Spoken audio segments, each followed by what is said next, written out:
Salve, salve, galerinha! Tudo legal com vocês? Eu sou o professor César Staudinger de Física e nessa videoaula a gente vai explicar para você que nós enxergamos com o cérebro. Peraí, prof. Não tem algo errado aí, não? Enxergar com o cérebro? Com o cérebro, prof, a gente pensa, mas a gente enxerga com o cérebro, a gente enxerga com o olho, prof. Calma. Presta atenção. Biologicamente, primeiro, é interessante você saber que o nosso globo ocular é uma protuberância do cérebro. Já saiba disso daí. Os nossos olhos são protuberâncias do cérebro. O cérebro está aqui, ele tem duas protuberânciazinhas que são os nossos olhos. Então já saiba disso daí, tá bom? E aí, o olho, você precisa saber que o olho é simplesmente a porta de entrada das informações visuais que estão ao nosso redor.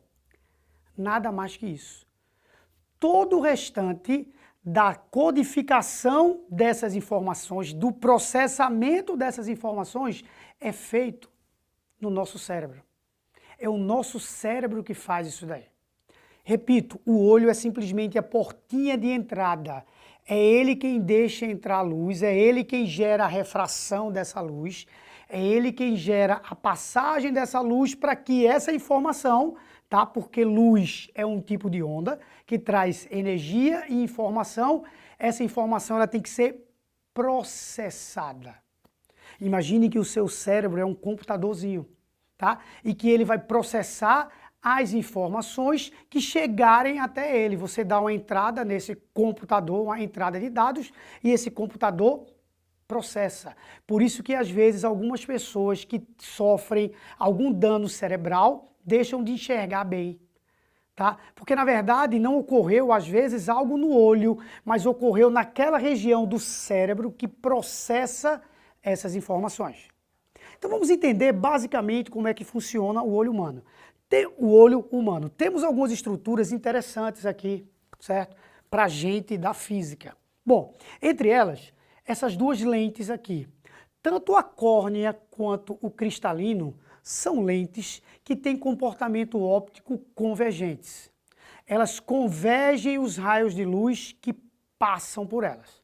Tá? Então, vem feixes de luz o tempo todo para entrar no nosso olho e essas duas lentes elas fazem a refração dessa luz. Tem outra estrutura que é muito importante para a gente, que está aqui atrás, que é a retina.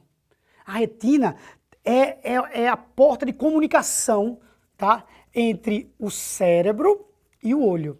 Na verdade, na retina, a gente tem o que nós chamamos de células fotossensíveis.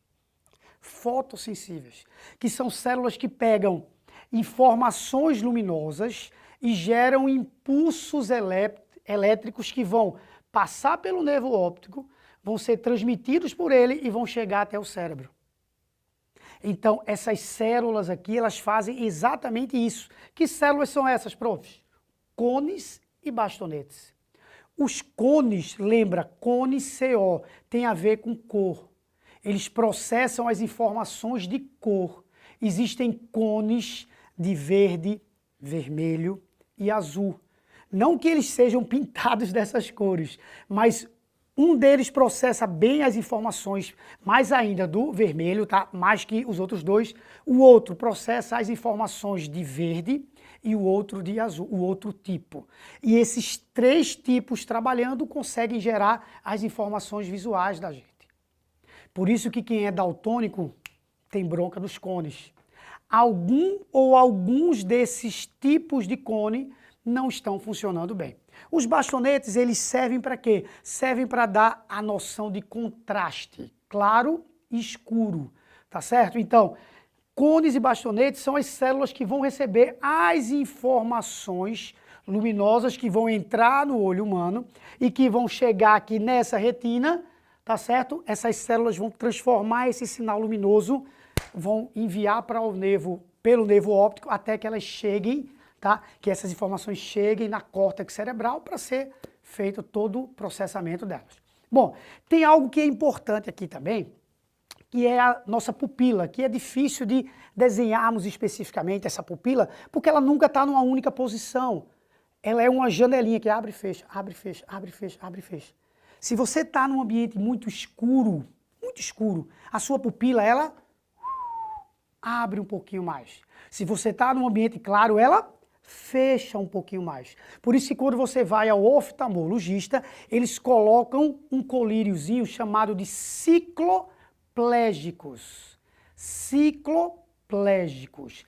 Plegia, paralisia, significa paralisia do ciclo. Então, esses colírios, eles paralisam o ciclo de abertura e fechamento dessa pupila, tá? Para que o médico possa fazer o exame de uma forma mais eficiente. Pode ver que a maioria das clínicas de oftalmologia são mais escurinhas. Por quê? Porque aí a sua pupila fica mais aberta e aí ele taca esse colírio e paralisa. Então tem que ficar lacrimejando pra caramba, justamente por causa disso daí. Porque quando você vai para um ambiente mais claro, que era para ela fechar, ela ainda está paralisada, porque dura um certo tempo essa paralisia. Vai reduzindo com o tempo, que aí eu não sei informar se são 10 minutos, 15 minutos, meia hora, uma hora, pouco importa, tá? Mas depois volta ao normal. Então a pupila também é super importante. Então esse conjunto aqui, tá? Ele recebe essas informações visuais e manda para o cérebro. Porém, essas informações visuais têm que chegar na retina, que é como o olho normal funciona. O olho normal, ele pega essas informações e converge esses raios, tá? Aqui a gente simplificou um pouco mais essa imagem, colocou uma única lente, tá? Então ele converge um pouco mais, tá? Que ele converge esses raios para que eles cheguem exatamente aqui sobre a nossa retina. Prof, e se os raios não chegarem especificamente na retina? Ótima pergunta. Aí significa que você tem uma anomalia.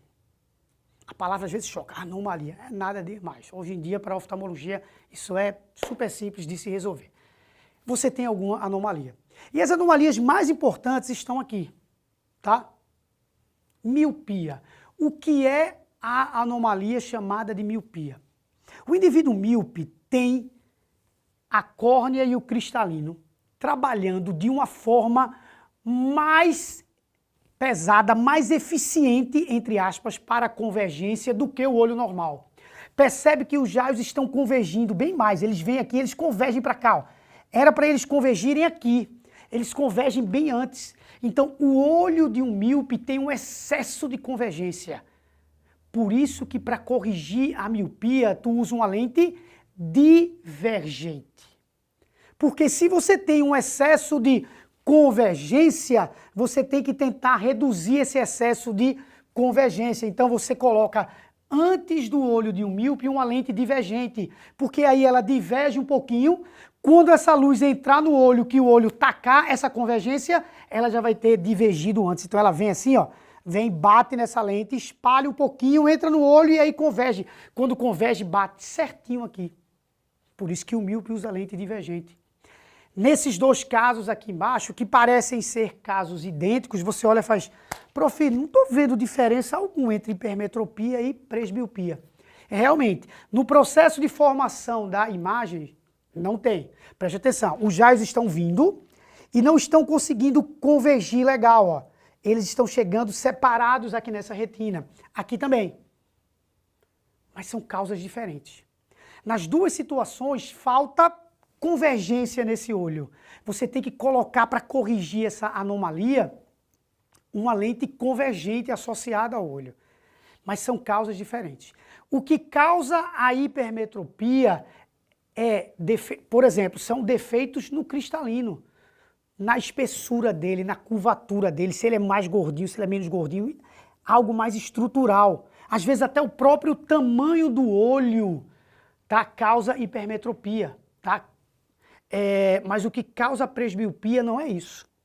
A presbiopia, ela é conhecida no meio como vista cansada. A vista cansada significa o uso de alguma estrutura do olho que era responsável por isso daqui. E essa estrutura são os músculos ciliares. A gente tem 8 músculos ao redor do nosso globo ocular que ficam modelando certo? Esse nosso cristalino, modelam esse cristalino, para que ele consiga convergir esses raios. Então, quando você está com a vista cansada, significa que, de alguma maneira, esses seus músculos perderam essa capacidade. Existem dados, tá, que mostram que, com a idade, com o avanço da idade, todo mundo vai acabar tendo um pouquinho dessa presbiopia, porque é algo meio que natural. Alguns especialistas dizem que as novas gerações, que essas gerações agora vão adquirir antes, mas nesse instante pouco importa pra gente. O que importa é que esse cansaço muscular vai fazer com que o cristalino não consiga mais mudar a sua curvatura para enxergar objetos. E aí, você consegue perceber que um presbíope está virando o presbíope quando ele começa a não enxergar mais os objetos que estão próximos. Ele vai esticando, esticando, esticando, esticando, chega uma hora que ele tem que usar óculos realmente. Por quê? Porque a capacidade de modelar esse cristalino, os músculos não têm mais. Tá bom? Então, esses são os principais defeitos, as principais anomalias. Mas a gente ainda tem, por exemplo, o astigmatismo. Tá? Mas não é algo que seja muito interessante nesse contexto que nós preparamos aqui para vocês, tá bom? Então vamos revisar aqui direitinho.